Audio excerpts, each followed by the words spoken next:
زړه می زړه کی خوشحالی گی رمضان دے مدینی تمی زړه کی گی رمضان دے د قدرت د رحمتونو انتہا دی د باران غوندی وریگی رمضان دے د افطاری او د سحری برکتونا هر سړی تا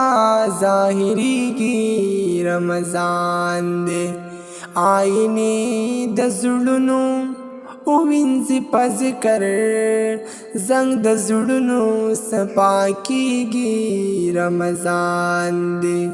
عبادت تلاوتنا پکې وکړئ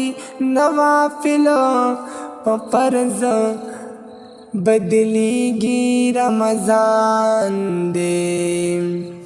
په ذلیاتنا کنکار شي توبهګار شي خاص وخت در نتیریږي رمضان دی چې خلوص پکې شامل سی سیلابا خغه خرص دی قبلیږي رمضان دی